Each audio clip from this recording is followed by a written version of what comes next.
to Politics and Psychology. I'm Dr. Renee Carr, your host, and please introduce yourself in the chat or on social media. So today we're talking about the narcissism of cancel culture. And for this to not be a one-sided or a one-time conversation, please also give your thoughts and questions in the comment section below. So how are you doing today? I hope you're having a nice day. And I'm very excited because this is our first episode, the premiere episode. So I'm very excited that you are here to join me. The reason why I'm doing the podcast is because I really care about you and your life. And there are a lot of people in the world, in our communities, even in our families, who don't have a lot of support or expert information to be able to understand how to defend their positions or to have a conversation about social issues that are challenging our country. So that's what politics and psychology is about. And as a psychologist, I'll give you the psychological implications of the social issue. And as a political and corporate advisor, I'll explain different issues as it relates to politics, our government, and society in general. So back to the topic. The narcissism of cancel culture is affecting you, and that's one thing that I care about, but I want to explain how. So in the past few years, the term cancel and you're canceled or let's cancel them have been used as call to actions to hold corporations, politicians, and celebrities accountable for their words or their actions. And it has become a very common social media behavior lately. But let's hear about how canceling started. So the term cancel originally came from this song called Your Love Is Canceled. And it was from that 1980s R&B group Chic. So remember that song, "Aw, Freak Out."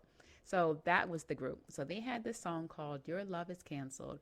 And the song explains how the guy was canceling his girlfriend because after he became famous from the Freak Out song, that she would then started to try to use him to increase her own celebrity status. So he was saying, your love is canceled. And I'm going to post the link to the song in the social media so you can listen to it. So with the name of the song being Your Love is Canceled, the term started to catch on after that. And then it became pretty popular. So much so that a few years later, have you ever seen the movie New Jack City? So in that movie, the term cancel was even further popularized by the one and only Wesley Snipes, and he was playing the main character, Nino Brown. Remember him? So Nino Brown, he pushes his girlfriend onto this table, pours champagne all over her, and says, "Cancel that, bitch." And this is because she was screaming and crying at him for being a murderer. So in both instances, whether it was the song or in New Jack City, the term cancel was used to express how one person was dismissing another person and letting them know that you were no longer wanted or needed in my life. And that's how it became like this huge common slang word in the Black community. And that was for how it was referenced. And then, of course, it caught on to the rest of society and culture. So bringing it to present day, now the term cancel has expanded from one person privately dismissing one other person to now an entire group of people ganging up against and publicly dismissing one other person, or maybe the person's business that that person represents. So what spread from a very private and personal reaction now has become a very public showing. So to cancel someone now, it means that a large group of people, this is the definition of canceling, a large group of people are publicly criticizing a person, mainly on social media. They are forcefully withdrawing their financial support or social media support from that person or their business, and they are also pushing other individuals to do the same. So that's what we see on the outside. These are the external behaviors of counseling. But there is an internal psychological process before a human shows a behavior. So let's look at the psychology behind cancel behavior. There are 4 psychological phases of cancel culture behavior. So I'm going to go through each of the 4 and give you explanations of each. So phase 1. Canceling begins by one person having a strong emotional reaction to what someone else has said or done. the initial emotional reactions are usually anger, sadness, or fear, with those feelings usually created from a sense of being offended by what the other person said or did. Then, the more the offended person thinks and feels about how she was offended or how he was offended, then the initial emotional reaction will grow from anger, sadness, or fear to now hatred, disgust, or outrage. So these intense feelings lead to the second psychological phase of cancel behavior, and that is activating narcissism. In clinical psychology, there is narcissistic personality disorder, which is a much more pathological presentation than what we're talking about today for cancel culture. So in cancel culture, what we see is narcissistic traits rather than a full-blown personality disorder. So think of it like this. You can be sad but not have depression. So there's still emotions that are similar, but one is a higher degree of intensity. So in the same way, you can be narcissistic or have narcissistic traits, but not have the full narcissistic personality disorder. So what is narcissism, you might say? So narcissism is a psychological term for a person who continually behaves with selfishness, has a sense of entitlement, a lack of empathy or concern for others, and has a need for admiration.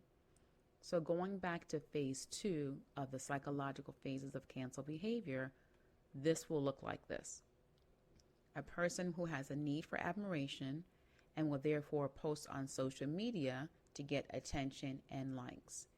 Now, if this person or the canceller will use performance language to shock and to shame other people, and this is to make the post a performance with words to shock his or her social media feed, again, out of the need for narcissistic admiration, and also to shame his or her target.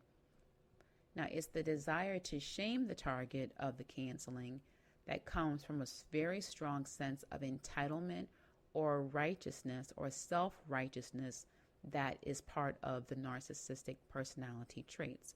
So when you are the canceller, again, having the narcissism, the narcissist person will believe that they are morally superior and therefore they are entitled to humiliate and taunt the person who they disagree with or were offended by. And the more and more attention that the person who is the canceller makes this post, and the more likes and reposts that the canceller gets from his hashtag cancel post, then the more the canceller's sense of moral superiority is going to increase. And this is what attracts other persons with narcissistic traits. And that leads to phase 3. The third psychological phase of cancel behavior is the spreading from one person having a sense of being offended, entitled, and with a moral superiority to now a group of people who share a sense of self-righteousness. And not only that, but they're also having a willingness to help punish the offending person. And we also have to realize that the offense can be real or imagined. It's all on how the person who is the canceller interprets it, perceives it, how they're feeling that day. So the cancel person attracts other narcissist-minded persons, which creates a group of people, and that will become the cancel group. And then it's this cancel group that will have a say and will behave with a sense of moral superiority by claiming, and this can be consciously or unconsciously, by claiming that their cancel behaviors are justified acts of social justice. The emotions of the cancel group will feed on each other and encourage each other until there is an online social experience of contagion. So contagion is also another psychological explanation of human behavior when we're in groups or in social settings. And contagion specifically is the spreading of a harmful idea or practice. It's like an emotional disease that keeps spreading from one person to another person to another person until everyone in that group now has the same shared emotions and thoughts that the offending person must be punished. And it's this shared emotional experience that gives the group a sense of power as a group, and by them reinforcing each other and then building each other's presence and power up just by the mere fact of them having someone else to agree with them, and also having a social community based off of this one issue, this reinforces their group sense of specialness and moral superiority. This increases their belief that they are the judge and jury of the offense or the offending person who is now their canceling target. And they're making these judgments and determinations of moral superiority and the other person's moral inferiority based off pretty much no additional information, no facts, and they don't really entertain any additional conversation. So the more admiration and attention that the cancel group receives, the more they believe that they are right and that their cancel behaviors of shame and their attempts to ruin the other person are very much necessary acts of activism and social justice. So if you guys are staying with me on that. So now, phase 4. Phase 4 is the final psychological phase, and it involves the collective behaviors of the group. The cancel group will now work together to aggressively punish the target and to make sure that the punishment is highly visible. They will try to punish the targeted person as severely as possible.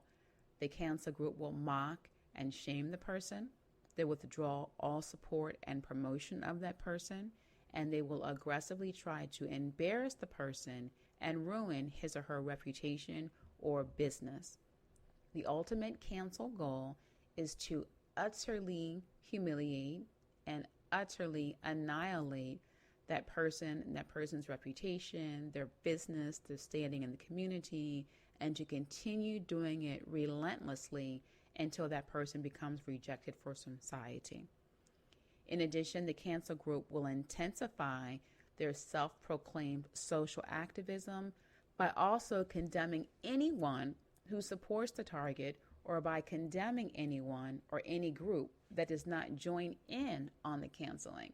So if you're just sitting by and you're not stopping the cancel group, then you are likely to be a target as well, because you're not helping to promote what they're saying by actively coming against who their target is for the cancellation. So if you're not being active in going against them, then they're considered you as also being part of the target.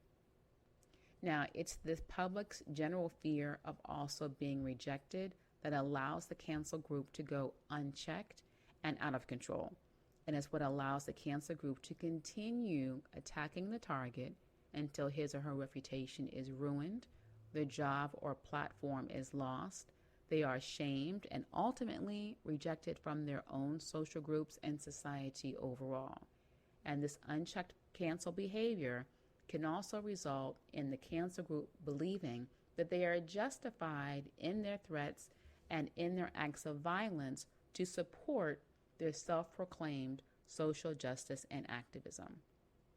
So I hope you're seeing not only what the definition is of cancel culture, but understanding the 4 psychological phases of it. And it's important to understand the psychological phases of cancel culture so that you don't assume that, oh, that's just a millennial thing, or, oh, that's a them thing. We want to really understand how it even starts. And the core of it is narcissism, because it assumes that the offended person is one offended by someone saying or doing something that's different or uncomfortable from what the other person wants to hear or what the person wants to see. And this is also even more important because the way that cancel culture can affect you in our country is pretty significant if you recognize that at any time you too could be canceled and you could lose your job, you can lose all the wealth, or all the goals that you've been trying to achieve can be easily undone with a tweet that happens to go viral. So let's get into some of the specific ways that cancel culture can affect you and our culture. So number 1, the narcissism of cancel culture allows any one group to establish itself as the socially superior group in our country. And with this superiority that they give themselves, they also give themselves the power to punish and ruin any one person. So the narcissism relates to them just assuming that they are superior in their morality, in their beliefs, in their decisions, and that anyone else is considered inferior. And because they believe you to be inferior, they then believe that as the socially superior one, they can determine your punishment and crime.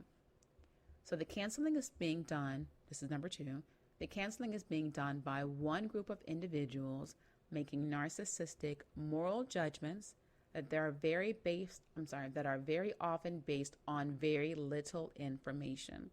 And the only information that they use to usually target a person for canceling is that they simply said or did something that the other person did not like. And most often, it is only a sense of being offended that gives the counselor or the canceling group the justification in their minds to punish you or another target.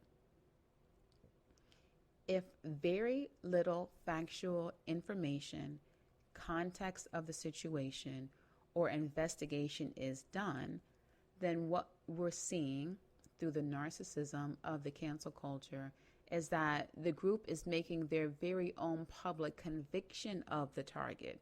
And they're doing so without having any trial, prosecution, conviction, or even understanding, or even a care to understand what all the facts are. So one way it's harmful is that people are being canceled or financially or reputation-wise ruined, and there may be very few, if any, actual evidence other than maybe a sound bite or a tweet or something that was said or done that could have been out of context. So this means for you and I that anyone who offends anyone could be targeted, publicly shamed, and financially ruined by any group of random persons who disagree with you saying, what you think, or what you do. So when you review the instances of when a targeted person was actually convicted or objectively proven to have committed a harmful act, so what this means is that someone indeed did something that was, sus, and that it was questionable, and that it was harmful. They truly, really did do this, and the cancel group was going after them for that. What we're seeing in hindsight and an actual investigation of what was the crime or what was the harmful act, and then what was the outcome of it, what we're seeing is that the punishment and shame created by the cancel group is often so much more extreme and more damaging than the actual harmful behavior itself. So what the cancel culture punishment is doing is resulting in far outweighing the actual crime. And that's number 3. So not only is one group deciding to be the moral superior, but 2, they're deciding that their opinions and beliefs are only based off of themselves feeling offended and therefore assuming that they have the right to punish, ostracize, or reject someone. And then 3, even when they do that, and even if the person were guilty of what they are accusing them of, what the effects of the cancel culture behaviors are far much more punishing and damaging than what was actually warranted.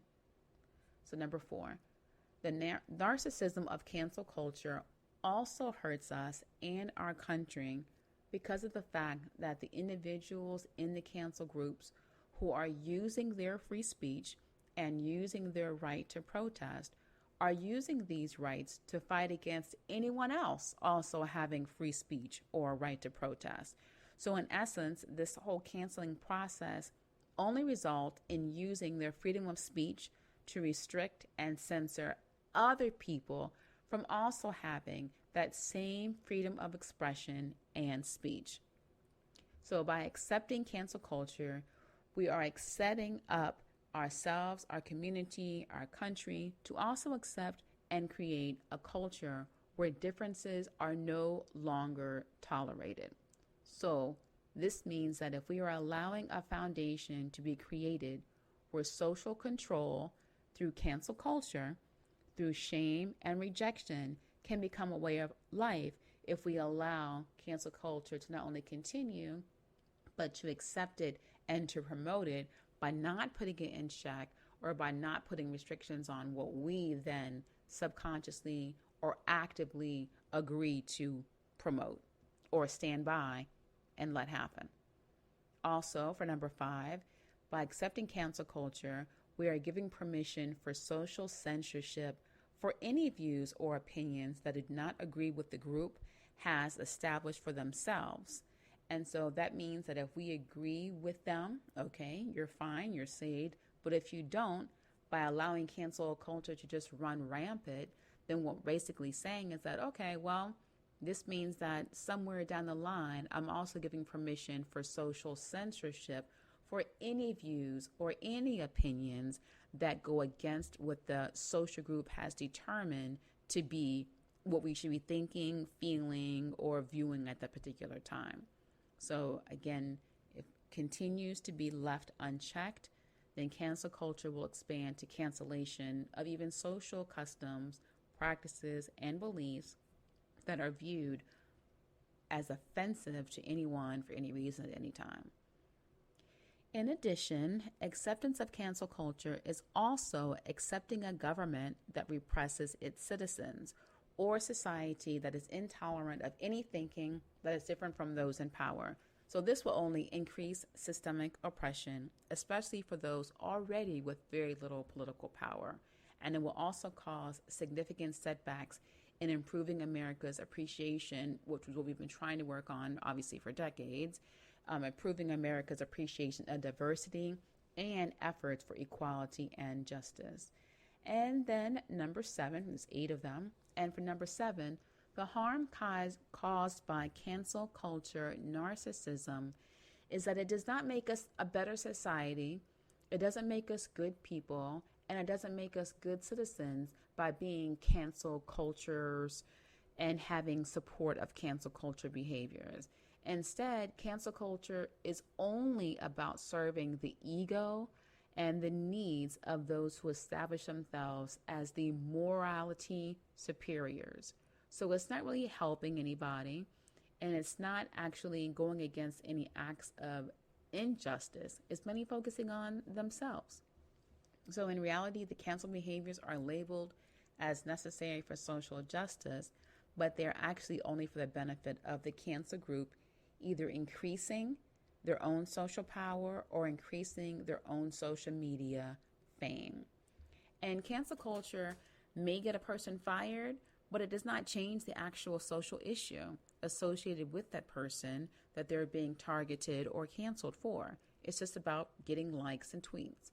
So lastly for today, that is, the cancel culture mentality and behaviors provoke outrage and hate instead of positive change. It results in more division and violence and even more people becoming hurt by their actions. So what can we do about it? There's no denying that there are many individuals and businesses who are racist, sexist, oppressive, and exploitive. And we definitely, and I'm also encouraging everyone to speak out against inequality and against injustice and to hold our leaders and corporations accountable to the people. But cancel culture is not that. The narcissism of cancel culture likes to paint a picture of itself as being justice-minded and against inequality, but instead, it's highly punishing and intolerant of anything and anyone they disagree with. So cancel culture is biased and one-sided, and it does not accept that others also have an equal right to freedom. For that reason, cancel culture is hypocritical in using its own freedom of speech to limit the freedom of speech of others. And while it does speak out against holding people accountable, cancel culture itself refuses to hold itself accountable for its own accusation and calls for punishment that they are making without having the full facts or all of the information. So if we're going to look for solutions for ourselves, then these are just a few of the solutions I have for us. So one, if you hear about a person or corporation doing or saying something you disagree with or you are strongly against or vehemently oppose, then use it as an opportunity to learn more about the situation or to learn more news and facts about the situation. But be sure to use an unbiased resource. And don't use just one, use multiple ones. So don't go to just the one person, the one news channel, or the one social media influencer who you know what they're going to say and you know what their positions are. Go to multiple ones and to get more facts and more information before making a conclusion to agree or disagree with cancel culture. And if at all, focus on focusing the facts to other people and not just going off of opinions. So make more facts before making an assumption that a tweet or a news soundbite is true.